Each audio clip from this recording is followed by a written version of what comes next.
just preseason, it's just preseason, it's just preseason, it's just preseason, it's just preseason, it's just preseason, it's just preseason, it's just preseason. Yes, guys, if you guys didn't notice, you didn't miss out on much. The Seahawks beat what I assume was the Vikings practice squad 20-13 last Friday, as the Vikings really looked bad. I said the practice squad because even though it's 20-13, I don't think the scoreboard really shows how badly they got beat, as Russell Wilson torched our starting defense, made them look really bad. Now, of course, it's not a complete group, there's not a lot of game planning. Again, it's preseason, but still, raised a lot of red flags, I'd say, especially for our defense, which we're thinking is the best part of our team, and they look silly at times. So let's look at it, and let's look at what the Seahawks did to us. Just listen, Russell Wilson, 13 for 18, 206 yards, 2 touchdowns. That's not 4 quarters. He played a half. If you double that, you're talking about 400 plus yards, 4 touchdowns. You can't win if that's happening to you. And then our second string guys, Boykin went 5 for 8, 55 yards, and some guy named Davis got 21 yards as well. We gave up a lot of rushing yards on the day. Collins had 10 for 58 yards. Davis 6 for 37. And then Carlson 6 for 27 and falls off there. But there's a lot of holes everywhere. Doug Baldwin had 4 receptions for 69 yards. It's the one guy we know we have to stop, and he tears up our defense, whether it's Terrence Newman or one-on-one with all our safeties, or for some reason Marcus Sherrills, who I still don't know why he's on the second team defense, probably just to get as many defensive looks as possible right now. Collins had 4 for 35, Bennett had 1 for 32, Williams had 2 for 28, and yeah, even David Rhodes got beat. This looked bad all the way around defensively, and it's not going to cut it. We had some guys on our defense come through where we looked like we were okay. Odenabu led our defense with 6 tackles, and he had a sack and a forced fumble. Ben Gideon had 5 tackles. I think he's winning the spot at the third linebacker position. Jaleel Johnson, 5 tackles. I think he could very well be maybe not the starting tackle next to Linval, but I think he could very well be in a 50-50 split with Tom Johnson. Edmund Robinson had 5, Jaron Curse had 4, and a pass deflect. Antoine Exum had 4 and a pass deflect. Fowler had 4, then we go down from there. We had a few sacks on Daniel Hunter had a sack today. That was pretty much it. Our defense did not look very good.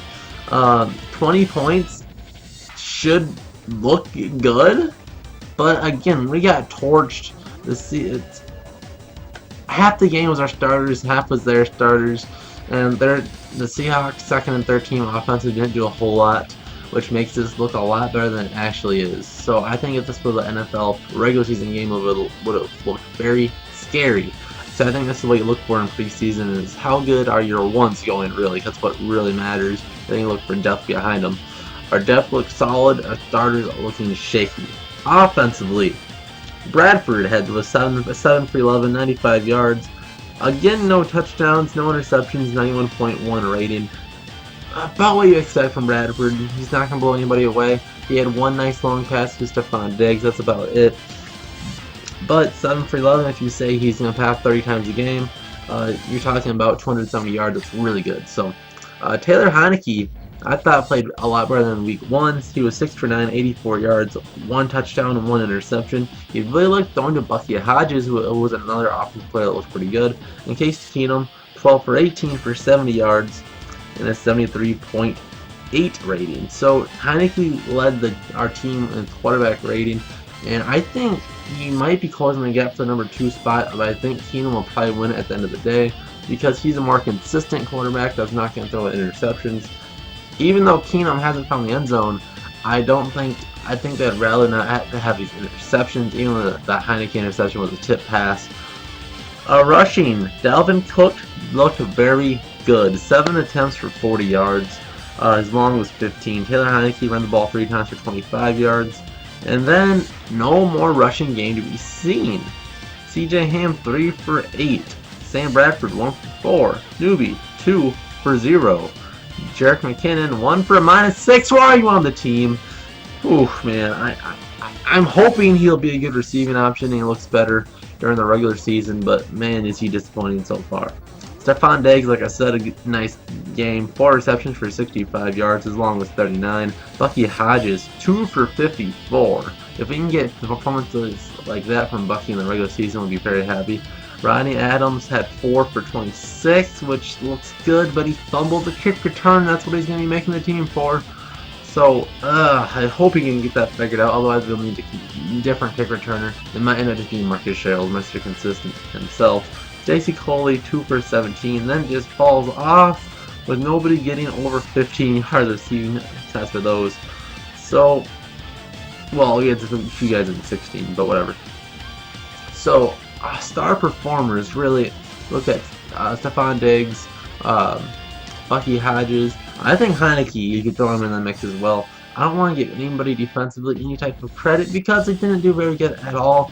Ben Gedeon played pretty good. He's just a Mike linebacker who I think will probably be a starter. But after all, I think there's a lot of red flags this game raised, and I think Zimmer will address them because they need to look good. Because I will be at the Sunday night game this upcoming week. I'll be way up top because your boy's living in poverty, you know what I'm saying? But I will be at the game. Hopefully the Vikings look a lot better. It's the 3rd preseason game. It's one of the starters will play the most. Expect a half and maybe a series from our starters. And then the second team and third team gets the last quarter and a half or whatever. So it should be a fun game. If you guys are going there, make sure to tell me in the comment section down below. But otherwise, the Vikings looking kind of scary right now. Hopefully they get it all corrected, and we'll see you guys next time. So Vikes.